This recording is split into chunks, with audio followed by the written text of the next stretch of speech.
Pak, Bu. Seperti biasa nih Bapak Ibu, sebelum kita mulai pelayanan, mungkin Bapak Ibu ada yang baru bergabung nih dengan PRB atau Prolanis di Puskesmas Girimarto. Jadi setiap pelayanan Prolanis atau rujuk balik yang ke Puskesmas Girimarto, baik itu hipertensi, diabetes, jantung, stroke, asma maupun penyakit yang lain yang mengambil obatnya itu sebulan sekali ke puskesmas, itu pasti pagi-pagi akan daftar dulu di sini, ya. Daftar. Nah, kalau belum ada petugasnya, sudah ada tensinya, petugasnya masih wira-wiri, boleh Bapak Ibu tensi dulu nggak apa-apa. Kalau bisa, ya pakai alat tensi yang otomatis Niki. Nanti kita akan senang bersama Bapak Ibu. Itu sudah paketan dari BPJS. Jadi Bapak Ibu yang mau mengambil obat 1 bulan sekali dan pemeriksaan 1 bulan sekali pasti harus mendapatkan paket itu. Senam, lebih senam, kita akan belajar bersama dulu, ya. Sharing info, pengetahuan tentang seputar kesehatan, terutama kesehatan Bapak Ibu sekalian. Baru nanti setelah kita belajar bersama, kita lakukan pemeriksaan. Gitu nih Bapak Ibu. Jadi ampun bingung, ampun lupa kesusu, ampun balapan, langsung, ya. Nanti akan diperiksa atau melewati satu-satu tahapannya. Oke? Pada pagi hari ini kita akan belajar banyak faktor resiko dari hipertensi atau tensi tinggi, gula, dan penyakit jantung, baik itu penyakit jantung koroner maupun penyakit jantung yang lain.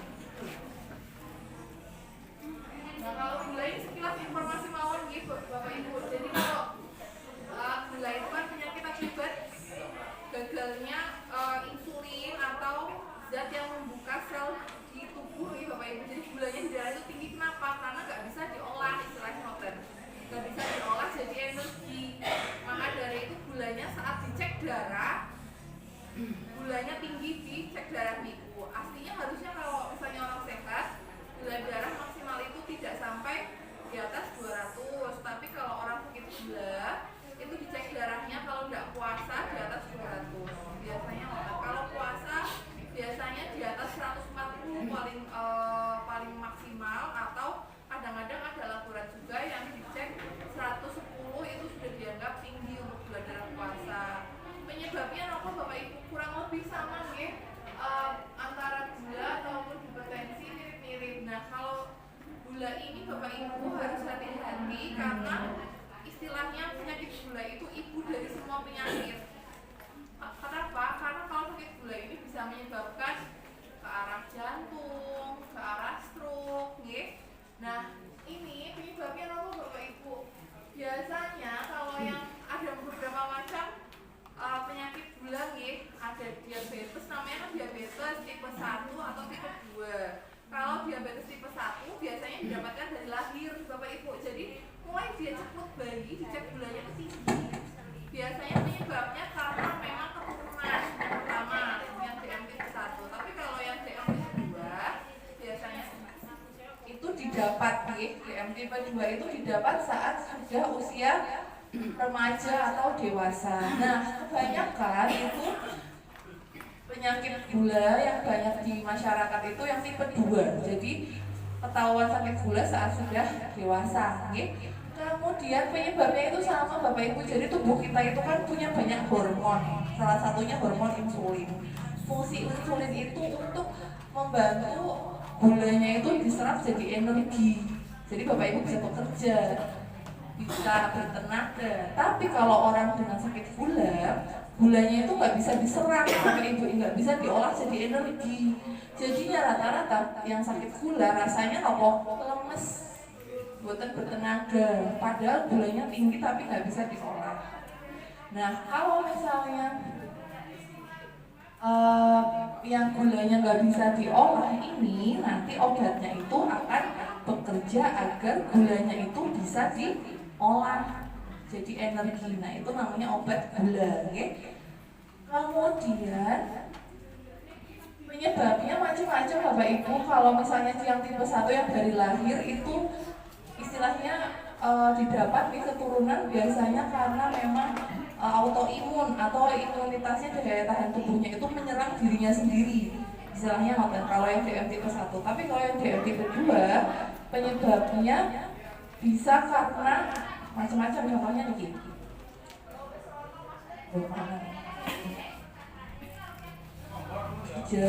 Kalau biasanya penyebabnya itu yang pertama selain keturunan juga faktor makanan Bapak Ibu.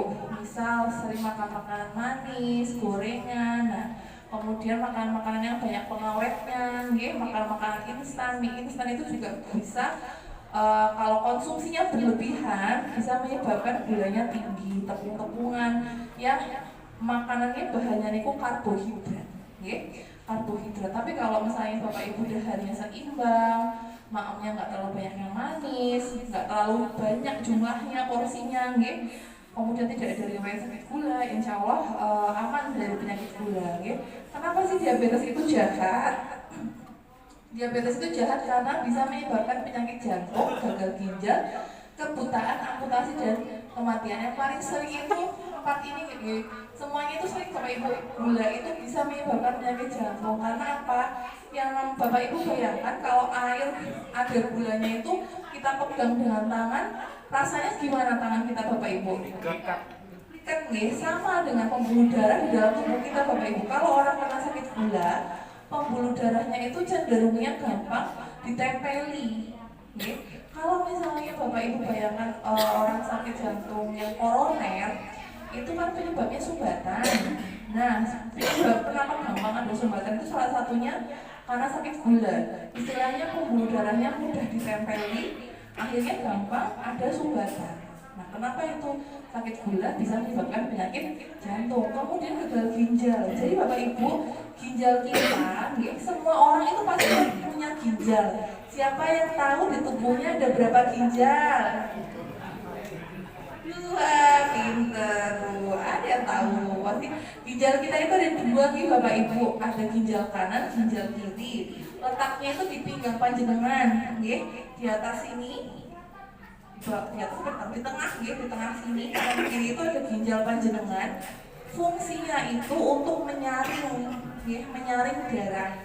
Jadi ginjal itu kalau di motor ibaratnya itu sebelum knalpot dan knalpot untuk membuang sisa-sisa pembakaran, untuk membuang sisa-sisa produk tubuh.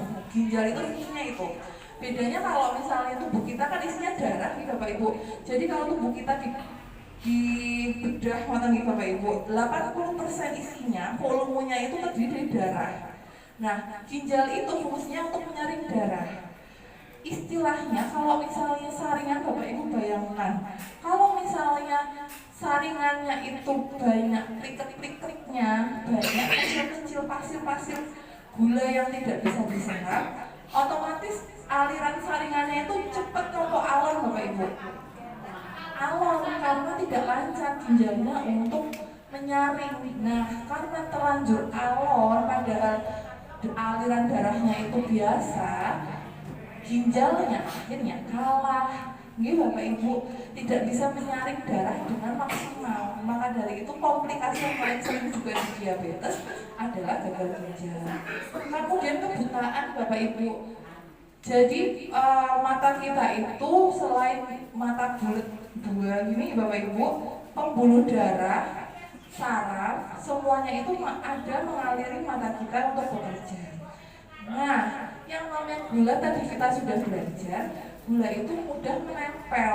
Nah, kalau misalnya sumbatannya itu di jantung, bakal jadi penyakit jantung koroner karena sumbatan. Kalau di mata, dia nanti akan menyebabkan kebutaan karena pembuluh darahnya itu disulfat sama gulanya, gitu. Kemudian amputasi, paling sering di gula juga banyak yang amputasi. Kenapa Bapak Ibu? Karena kalau orang sakit gula sarafnya itu mati kebanyakan. Jadi yang punya sakit gula harus wajib kemana-mana pakai sandal. Mau itu cuma ke kebun, mau itu cuma ke dapur yang kalau dapurnya belum permanen, nah itu wajib pakai sandal. Karena apa? Kalau kecocok buatan kerasa Bapak Ibu.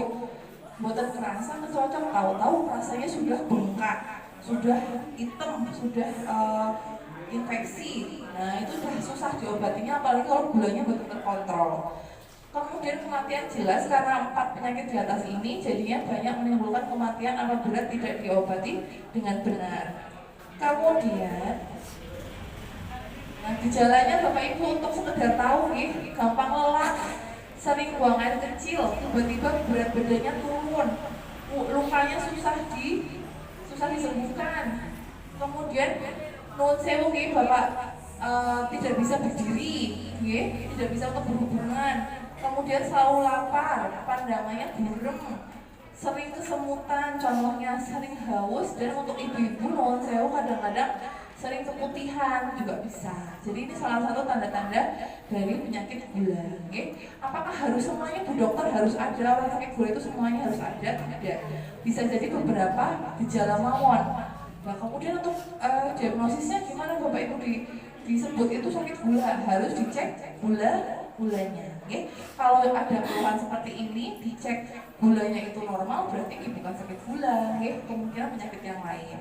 Kemudian pencegahannya kira-kira sama nih Bapak Ibu untuk mengetahui faktor resiko diabetes. Contohnya usia lebih dari 40 tahun, ada riwayat keluarga dengan diabetes, riwayat kehamilan dengan diabetes, bayi lahir kurang dari 2,5 kilo dan melahirkan bayi dengan lebih dari 4 kilo. Ini yang nggak bisa diubah. Jadi Bapak Ibu mau gimana caranya, mau olahraga kah atau mau gaya hidup sehat, tapi kalau sudah ada bakat-bakat seperti ini, bakat-bakat gula seperti ini tidak bisa dicegah, istilahnya gitu ya. Yang bisa itu nanti ada yang ini yang bisa diubah. Contohnya gemuk, aktivitas fisik. Bapak Ibu harus bedakan ya aktivitas fisik dan olahraga. Kalau aktivitas fisik itu artinya contohnya seperti apa Ibu-ibu? Bekerja. Kalau ibu rumah tangga mungkin menyapu, mengepel, cuci baju, cuci piring, kemudian nyapu latar. Nah itu namanya aktivitas fisik, bukan olahraga. Sering saya sarankan Bapak Ibu, ayo Pak olahraga Pak, jalan santai setengah jam. Ulang pun sapu latar Bu Dokter setengah jam. Beda, Kalau sapu latar itu masuknya ke aktivitas fisik. Mencangkul, nah nyangkul niku ya aktivitas fisik, tapi kalau olahraga itu niku 30 menit minimal ritmik, terus 30 menit melakukan hal yang sama. Contohnya jalan pagi, jalan cepet, niku angsal. Olahraga buat saya susah Kak, Bu, jalan kaki mawon, jalan pagi minimal setengah jam, seminggu 2 kali 3 kali, nanti lama-lama setiap hari itu boleh, sehat, Kemudian hipertensi atau tensi tinggi, kemudian ada kolesterol tinggi, dia tidak seimbang, jadi banyak gula, banyak garam, rendah serat, kemudian ada penyakit, contohnya penyakit jantung koroner dan stroke. Bapak Ibu hari ini kebanyakan adalah penderita penyakit jantung. Penyakit jantung itu macam-macam Bapak Ibu. Karena jantung kita itu juga punya kerja yang kompleks. Jantung kita itu ribet Bapak Ibu. Saya belajar jantung saat kuliah saja itu minimal 6 bulan hanya pelajari jantung tok. Jadi singkatnya jantung kita itu fungsinya apa Bapak Ibu, ada yang pirsa? Salah satu mesin tubuh kita. Walaupun semua organ itu berfungsi bagaikan mesin nih Bapak Ibu, tapi yang paling utama di tubuh kita adalah 2 yang menentukan kehidupan, otak dan jantung. Kenapa? Bapak Ibu pernah dengar mati batang otak? Ini jarang tapi ada Bapak Ibu kalau misalnya kecelakaan, kecelakaan atau penyakit yang parah gitu kecelakaan masih hidup tapi tidak sadar atau koma, terus gak bangun, terus di ICU, terus itu bisa jadi mati batang otak. Kenapa Bapak Ibu? Karena otaknya itu sudah tidak bisa digunakan, tapi jantungnya masih hidup, masih pompa. Nah bedanya kalau misalnya jantung Kalau otaknya mati, jantungnya masih bisa mompa. Kalau jantungnya mati, otomatis otaknya tidak bisa bekerja. Jadi seperti itu dua hal ini. Kalau misalnya otaknya sudah istilahnya mati, batang otak. Jadi batang otak itu yang mengontrol otak dan nafas kita, Bapak Ibu. Posisinya di sini. Tengkuk, okay? Jadi kalau misalnya Bapak Ibu pernah dengar ada yang jatuh dari ketinggian dari pohon kelapa, yang kena kepalanya, bagian belakangnya, jadi nggak bisa jalan, jadi nggak bisa ngapa-ngapain, itu karena batang otak kita mengatur gerak, mengatur nafas. Nah, itu pentingnya otak. Kemudian kalau misalnya nanti batang otak itu lama-lama juga akan menyebabkan gangguan nafas, karena otak itu untuk mengatur nafas. Makanya lama-lama yang mati batang otak itu juga akan meninggal. Tapi kalau penyakit jantung, Bapak Ibu, jantungnya kena cetes, henti jantung tidak terselamatkan, ya sudah, jarang bisa hidup. Bisa juga mati batang otak, tapi jarang untuk bisa hidup ketika sudah jantungnya tidak bisa bekerja, gitu ya. Fungsinya apa jantung kita itu? Untuk memompa darah, ya. Darah kita itu dari ujung kulit kepala sampai ujung jari kaki, ya. Bapak Ibu kalau mau beset ujung jempol kaki kan otomatis berdarah, toh Bapak Ibu. Nah, darah yang sampai ujung kaki kita ini, kenapa bisa sampai ujung kaki kita? Karena dipompa sama jantung, ya. Kemudian kalau jantung kita itu ada 4 ruang. Atas 2, Bapak Ibu bayangkan jendela nih, 1, 2, 3, 4. Atas jantung itu 2 di atas, 2 ruang di bawah. Kalau yang kanan, nih Bapak Ibu, itu menerima darah dari seluruh tubuh. Jadi jantung kanan itu yang bawah menerima aliran darah dari seluruh tubuh masuk ke atas. Diteruskan ke kiri, jantung yang kanan ini kemana? Habis itu Bu Dokter, ke paru-paru. Nah, habis dari paru-paru dikembalikan lagi ke jantung. Ngapain darah itu ke paru-paru, Bu Dokter? Dibersihkan, ngambil oksigen, makanya kita bernafas. Nah, dari paru-paru itu darahnya sudah banyak oksigen, sudah banyak tenaga, sudah bersih darahnya, dipompa lagi ke jantung kiri.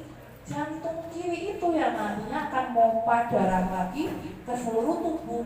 Nah, Bapak Ibu mirip mesin nih Bapak Ibu. Jadi pompa terus, istilahnya mau darahnya itu gimana caranya harus beredar ke seluruh tubuh. Penyakit jantung itu macam-macam Bapak Ibu. Yang pertama paling sering dan cepat terjadi adalah penyakit jantung koroner. Apa itu penyakit jantung koroner, Bu Dokter? Penyakit jantung koroner adalah paling gampang sumbatan pada jantung. Istilahnya sumbatan pada pembuluh darah jantung. Apa tadi Bapak Ibu, saya tidak menampilkan di slide ini karena saya tidak ketemu. Jadi Bapak Ibu bayangkan selang jantung itu kan banyak pembuluh darah. Jadi Bapak Ibu, kalau di luar kita itu tangan itu kulit, paling luar kulit, ada daging, ada lemak, ada otot. Jantung kita Bapak Ibu itu isinya otot, isinya otot dan banyak pembuluh darah persarafan.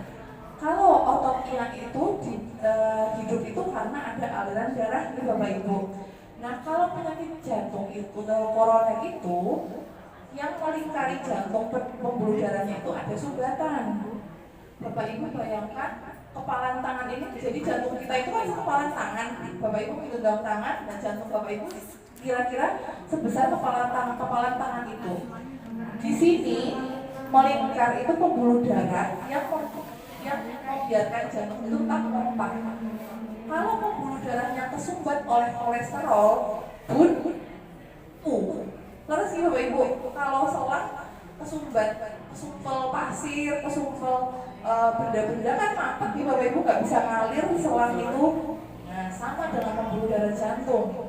Karena jantung itu kebanyakan dari otot, kalau tidak dapat makanan, mampet, tidak bagian otot jantungnya, belum semuanya, jantungnya belum semuanya mati. Otot jantungnya ada yang mati, makanya kalau serangan yang sumbatan itu biasa disebut dengan serangan jantung. Karena apa Bapak Ibu, tiba-tiba ototnya jantung ada yang mati, langsung rasanya apa? Sesek. Ada yang pernah? Nah, dia ada pernah sesek, ampun, nyerinya tajam, kemudian mual muntah bisa. Nah, kalau otot jantung yang mati itu dibiarkan tanpa diobati, otomatis kerusakannya bagaikan buah busuk. Yang tadinya busuknya hanya sedikit, lama-lama ke semua dibuang nih Bapak Ibu. Kalau buah busuk kan hanya sedikit terus lama-lama menyebar. Nah, itu juga sama ke pembuluh darah jantung. Jadi lama-lama otot yang mati itu meluas, akhirnya jantungnya tidak mampu memompa. Karena itu biasanya sakit jantung itu yang paling mematikan adalah penyakit jantung koroner atau sumbatan. Biasanya disembuhkannya itu gimana Bu Dokter? Dipasang ring, paling utama adalah dipasang ring. Tapi dipasang ring pun juga kadang-kadang tidak semua rumah sakit bisa pasang ring. Jadinya hanya kasus-kasus yang masih ketol, masih diburu dipasang ring. Tapi kalau sudah kaset ada otot jantung yang mati, otomatis dibantu dengan obat-obatan. Obat-obatan itu harapannya tujuannya fungsi kerjanya sama dengan dipasang ring Bapak Ibu. Maka dari itu pentingnya minum obat jantung secara teratur ya untuk itu Bapak Ibu membantu jantungnya agar tetap bisa memompa seperti biasa. Kalau misalnya Bapak Ibu tidak teratur minum obat jantung, lama-lama mungkin awal-awal jantungnya baik-baik saja, tapi lama-lama dia akan sadar jantungnya akan kembali kesulitan memompa, abot kagum memompa jantungnya, apalagi otot-otot jantungnya ada yang sudah tidak bisa digunakan. Nah, Bapak Ibu, jadi Bapak Ibu yang punya penyakit jantung koroner atau sumbatan harus tetap rajin minum obat jantung. Kemudian Bapak Ibu, untuk yang penyakit jantung lainnya, contohnya adalah gagal jantung atau kalau di masyarakat itu jantung bengkak, Bapak Ibu. Jadi dirasa Pak Dokter, kalau jantungannya bengkak Dokter, dirasa Pak Dokter jantung kirinya bengkak Dokter. Itu macam-macam. Tadi yang saya sampaikan, jadi jantung itu bahannya kan otot nih Bapak Ibu. Bapak Ibu aderai, ada yang pernah dengar aderai? Aderai binaragawan. Ototnya gede-gede buat Bapak Ibu. Wah, yang itu yang besar bukan daging, itu otot. Karena aderai itu rajin olahraga, angkat beban, sama dengan jantung Bapak Ibu. Kenapa bisa bengkak? Jantungnya itu bebannya terlalu berat. Jadi lama-lama ototnya dipaksa kerja, pompa terus, otot jantungnya lama-lama membesar. Dibebankan apa Bu Dokter? Macam-macam. Bisa mungkin tadi diabetes pompanya pliket, jadinya usahanya keras. Bisa jadi ada tensi tinggi. Tensi tinggi itu bayangkan saluran apa Bapak Ibu, pipa atau selang, alirannya deres. Tapi harus kalau misalnya pipanya kan elastis, cepet nih Bapak Ibu, tetap banter ngalirnya. Tapi pipanya kaku, kayak soyo cile, kan otomatis boten bisa mompa banyak, tapi kenceng kaku, alirannya terlalu deras, tapi pembuluh darahnya sempit. Nah Bapak Ibu bayangkan potensi tinggi seperti itu, tidak elastis. Nanti jantungnya juga yang kalah, lama-lama jantungnya menerima darah yang terlalu banyak, mompanya terlalu kuat. Nah itu yang bikin gagal jantung. Gagal jantung itu biasanya jantungnya memang menebal atau membengkak karena otot jantungnya itu dipaksa bekerja keras. Ini Bapak Ibu. Nah Bapak Ibu bayangkan kalau jantung sudah posisinya besar, otomatis kan sudah beda nih Bapak Ibu dengan kondisi Bapak Ibu sebelum sakit. Otomatis obat-obatan itu membantu Bapak Ibu agar walaupun dengan jantung yang bengkak, Bapak Ibu tetap bisa aktivitas. Karena apa? Karena kalau jantung yang bengkak itu gejalanya bisa macam-macam. Contohnya paling gampang adalah sesek, karena harusnya harusnya semua tubuh itu dapat darah, tapi jantungnya buat termompa 100%. Akhirnya banyak yang tidak terkena aliran darah. Jadinya contohnya paru-paru. Nah, itu jadinya sesek atau jadi penumpukan cairan di paru-paru, jadinya sesek. Atau darah yang di kaki harusnya kembali ke jantung, akhirnya ngumpul di kaki, kakinya jadi bengkak. Nah, itu salah satu tanda-tanda dari gagal jantung. Banyak Bapak Ibu untuk keluhan-keluhan gagal jantung, dan biasanya gagal jantung itu pasti ada penyakit penyebabnya. Jarang kalau misalnya tiba-tiba gagal jantung tadi Bapak Ibu, kecuali kondisi akut, sakit akut. Tapi yang paling sering di masyarakat adalah sumbatan atau penyakit jantung koroner. Nah, kemudian ada lagi sakit jantung namanya gangguan irama. Gangguan irama jantung biasanya kalau yang murni gangguan irama itu ada di usia muda Bapak Ibu. Usia 20 tahun, 30 tahun itu banyak yang gangguan irama jantung murni. Tapi kalau sudah sepuh usia 50 tahun ke atas, gangguan irama jantung disebabkan oleh contohnya tadi gagal jantung atau pembengkakan jantung atau penyakit jantung koroner. Jadi kalau gangguan irama jantung yang harusnya detak jantungnya Bapak Ibu suaranya bisa jadi ada nah, jantung tuh banyak sekali Bapak Ibu, contohnya seperti itu. Nah, kalau udah ada gangguan irama jantung yang bisa istilahnya yang bisa mengatasi gangguan irama jantung, tapi yang bahaya saat gangguan irama jantung kalau irama jantungnya jadi terlalu cepat, jantungnya akhirnya kelelahan. Kalau jantung sudah kelelahan, pasti dia akan berhenti berdetak. Pusing banget Bu. Macam-macam ya penyakit jantung ya. Jadi Bapak Ibu yang alhamdulillah bisa hadir hari ini harus bersyukur ya Bapak Ibu. Organ yang sekecil kepalan tangan kita mengatur hidup kita. Walaupun Bapak Ibu sudah pernah mengalami sakit, tapi masih Allah kasih nikmat sehat ya Bapak Ibu. Jadi harus banyak-banyak bersyukur, harus banyak-banyak bermanfaat nih Bapak Ibu. Jadi kalau misalnya didahului oleh Pak Dokter, Bu Dokter di rumah sakit untuk tetap menjaga kondisi, ya harus dijaga benar nih Bapak Ibu. Apa ada di sini yang kampungan sakit jantung tapi masih merokok? Ada. Tapi dulu sebelum sakit pasti pernah merokok ya Pak. Kalau istilahnya dokter jantung itu merokok itu kapoknya kalau udah di sini sakit jantung. Nah itu baru berhenti merokok Bapak Ibu. Milo Niko Bapak Ibu yang masih kampungan keluarga di rumah, menantu atau cucu yang mulai merokok atau ada yang merokok, disadarkan, dikembalikan, diingatkan nih Bapak Ibu kalau rokok itu salah satu faktor resiko sakit jantung. Oke. Ada pertanyaan sampai sini Bapak Ibu? Betul? Menghilang antuknya Bu? Kalau saya udah mau wasalam baru segera mulai. Tidak apa-apa, normalnya memang itu. Ini adalah jam-jam kritis gitu Bapak Ibu. Jam-jam kritis ngantuk. Semoga penjelasan dari saya bisa bermanfaat dan lebih memahami tubuh Bapak Ibu ya. Lebih memahami kondisi Bapak Ibu sehingga Bapak Ibu lebih hati-hati dalam menjaga kondisi tubuh. Kalau tidak ada pertanyaan, saya ucapkan terima kasih. Mohon maaf apabila ada yang salah ucap maupun sikap. Wassalamualaikum warahmatullahi wabarakatuh.